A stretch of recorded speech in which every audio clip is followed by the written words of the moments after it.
नमस्कार. महाराष्ट्रातील महाराष्ट्र राज्य परीक्षा परिषदेकडून आयोजित करण्यात आलेल्या TET परीक्षेची तयारी करणाऱ्या सर्व शिक्षक बंधू आणि भगिनींनो, अतिशय महत्त्वाच्या सूचना त्या ठिकाणी आपल्याला उमेदवारांसाठी दिल्याचं पाहायला मिळतं. या सूचना नक्की काय आहेत? कारण की या सूचना तुम्हाला व्यवस्थितपणे समजूनच त्या ठिकाणी परीक्षेला जायचं आहे. कारण की कोणकोणत्या गोष्टी तुमच्यासोबत पाहिजे, कोणत्या नको आहेत आणि कोणत्या गोष्टींची तुम्ही काळजी घेतली पाहिजे, या संपूर्ण मुद्दे या ठिकाणी देण्यात आलेले आहेत. आपण जर पाहिलं, शिक्षक पात्रता परीक्षा 28 जून 2026 उमेदवारांसाठी सूचना देण्यात आलेल्या आहे. पहिली सूचना आहे, परीक्षा केंद्रावरील उपस्थितीकरिता निर्धारित केलेल्या वेळेत उपस्थित राहणे अनिवार्य आहे, म्हणजे वेळेतच तुम्हाला त्या ठिकाणी पोहोचायचं आहे. दुसरा मुद्दा दिला आहे तुम्हाला, परीक्षा परिषदेच्या ऑनलाईन अर्ज प्रणालीच्या संकेतस्थळावरून डाउनलोड करून प्रिंट केलेले मूळ स्वरूपातील प्रवेशपत्र परीक्षेच्या वेळी सादर करणे अनिवार्य आहे, अन्यथा परीक्षेस प्रवेश नाकारला जाईल. म्हणजे तुमचं प्रवेशपत्र तुम्हाला आत्ताच काढून ठेवायचं आहे, जेणेकरून ते परीक्षेच्या वेळेस तुम्हाला घेऊन जाता येईल. पहा, तिसरा मुद्दा दिला आहे तुम्हाला, उमेदवारांची तपासणी, झडती, फ्रिस्किंग म्हणतो आपण त्याला, ओळख पडताळणी करणे, हजेरी नोंदविणे, सूचना देणे इत्यादी स्वरूपाच्या कार्यवाहीसाठी परीक्षा केंद्रांवर प्रत्यक्ष परीक्षा सुरू होण्याच्या वेळेपूर्वी किमान 1.5 तास अगोदर उपस्थित राहणे अनिवार्य आहे. 1.5 तास तुम्हाला आधी त्या ठिकाणी उपस्थित राहायचे.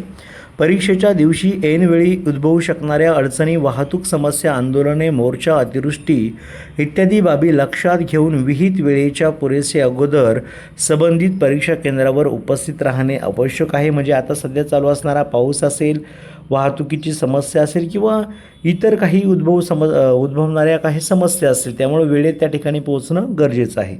5 नंबरचा मुद्दा पहा, परीक्षा कक्षामध्ये प्रवेशासाठी विहित केलेल्या वेळेनंतर कोणत्याही परिस्थितीत उमेदवारांना प्रवेश दिला जाणार नाही अथवा या संदर्भात परीक्षा परिषदेची कोणत्याही प्रकारची जबाबदारी राहणार नाही. म्हणजे त्या वेळेच्या नंतर जर गेले तर तुम्हाला प्रवेश नाकारला जाईल.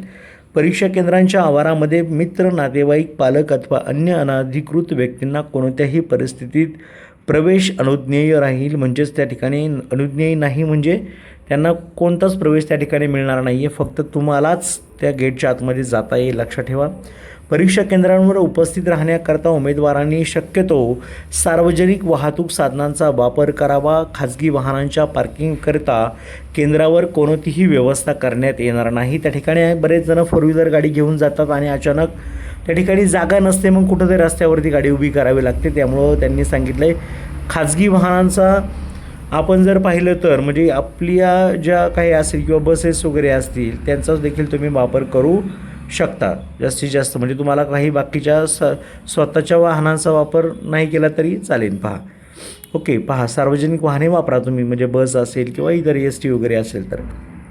परीक्षेवेळी मद्य किंवा आणि मादक अंमली पदार्थांचे प्राशन केलेले आढळल्यास उमेदवारांवर उचित कायदेशीर कारवाई करण्यात येईल.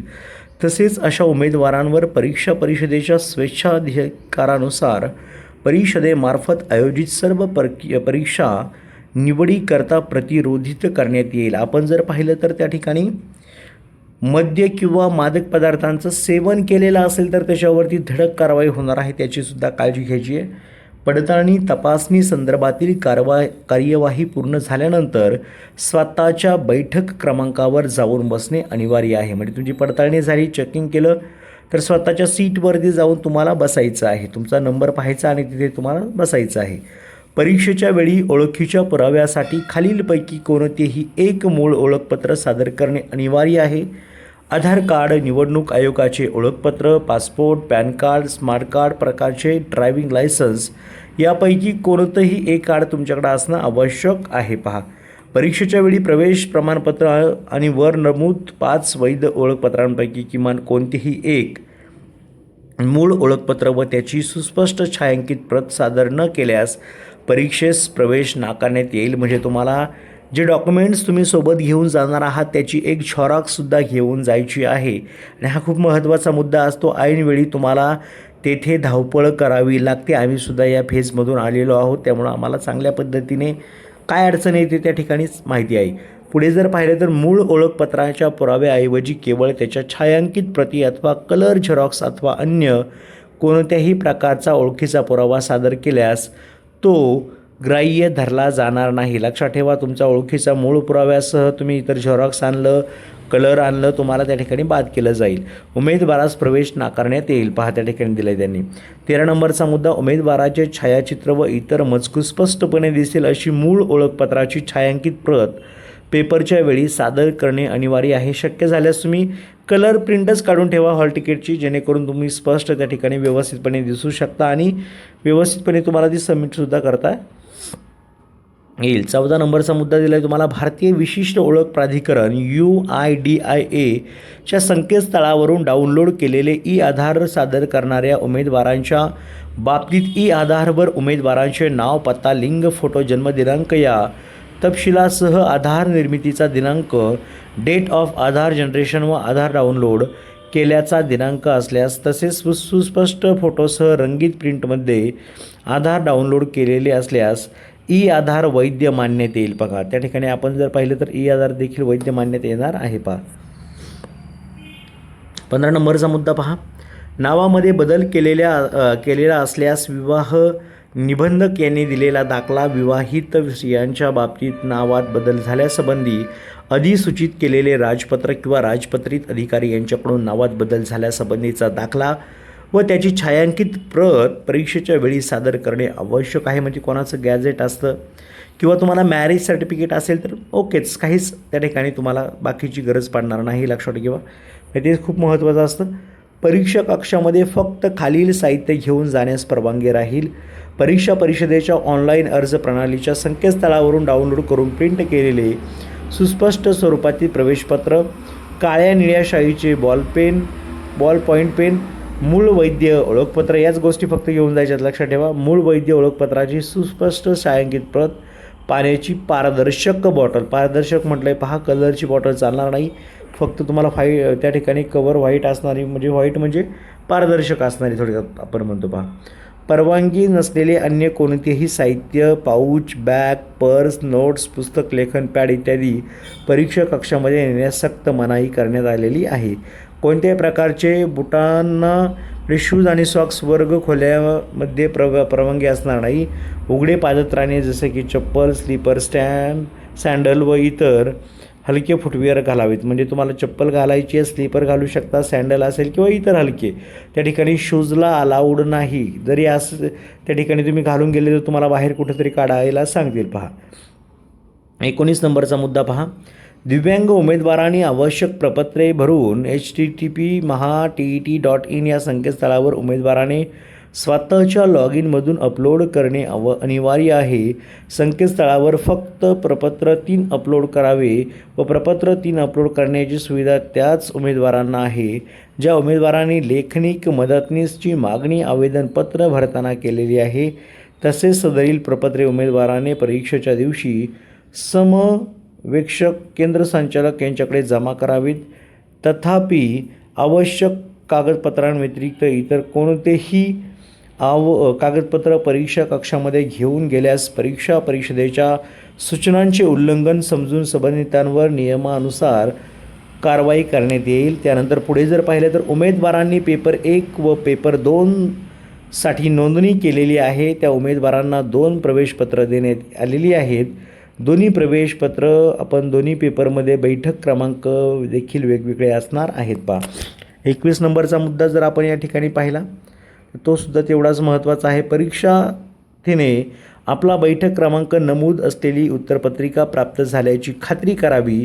उत्तरपत्रिकेवरील माहिती व उत्तरे नोंदवण्यासाठी काळ्या किंवा निळ्या बॉलपेनचा वापर करावा. हे ऑलरेडी आपण वरती पाहिले. उत्तरपत्रिकेवर परीक्षा दालनात प्राप्त प्रश्नपत्रिकांचा संच कोड ABCD अचूक नोंदवावा व त्यासमोरील संबंधित गोल अचूक गिरवावा. उत्तरपत्रिकेवर दिलेल्या योग्य पद्धतीनुसार अचूक उत्तर नोंदवावे. अयोग्य पद्धतीने नोंदविलेले उत्तर ग्राह्य धरले जाणार नाही. अर्धवट गिरविलेले गोल, खाडाखोड किंवा एकाच प्रश्नासाठी 2 गोल गिरवलेले असतील तर अशी उत्तरेच तपासली जाणार नाहीत व त्यांना गुण दिले जाणार नाहीत याची नोंद घ्यावी. त्यानंतर 24 नंबरचा मुद्दा, प्रत्येक प्रश्नाचे पर्यायांपैकी कोणतेही एक उत्तर बरोबर आहे. एकदा गिरवलेला पर्याय बदलता येणार नाही. आधी नोंदवलेले उत्तर पुसण्यासाठी खोडरबर, ब्लेड किंवा व्हाईटनरचा उपयोग करू नये अशा उत्तरास गुण दिले जाणार नाहीत. परीक्षेची वेळ संपताच सोडविलेल्या आणि न सोडविलेल्या प्रश्नांची संख्या अंकात उत्तरपत्रिकेवर दिलेल्या चौकटीत अचूक नोंदवणे बंधनकारक आहे. उमेदवाराने परीक्षा कालावधी संपल्यानंतर मूळ उत्तरपत्रिका समवेक्षकांकडे देऊन कार्बन प्रत, तिसरी प्रत आपण त्याला म्हणतो, स्वतःकडे घ्यावी व तशी स्वाक्षरी पटलावर करावी. तसेच परीक्षा संपल्यानंतर समवेक्षकांच्या सूचनेशिवाय परीक्षा दालन सोडू नये. त्यानंतर 27 नंबरचा मुद्दा आहे, प्रश्नपत्रिकेत कोणत्याही प्रश्नांच्या उत्तरांची नोंद करू नये.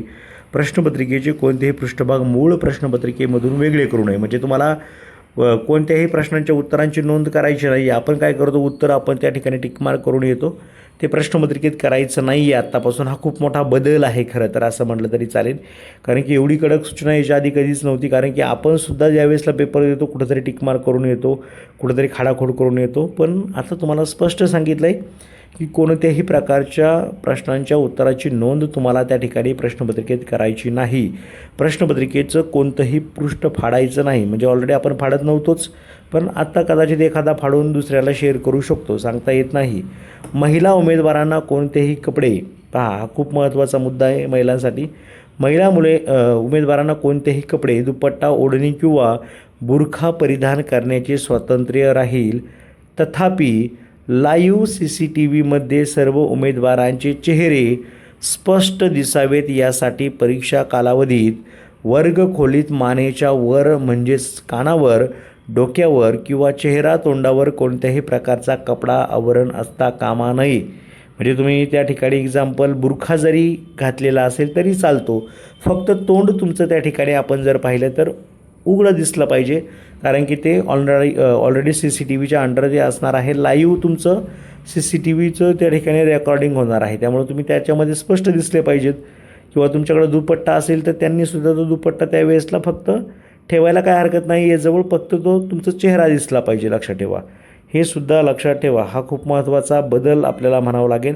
असे हे TET परीक्षेसाठी आवश्यक बदल आपल्याला या ठिकाणी पाहायला मिळालेत. खूप महत्त्वाच्या सूचना आहेत आणि त्या तुम्हाला फॉलो करायच्या आहेत. तर सर्वांचं जर पाहिलं तर हा पेपर सर्वांना सोपा गेला पाहिजे आणि सर्वच्या सर्व TET परीक्षेला बसलेले कॅन्डिडेट उत्तीर्ण झाले पाहिजेत. यासाठी सर्वांना शुभेच्छा. Thank you so much. All the best.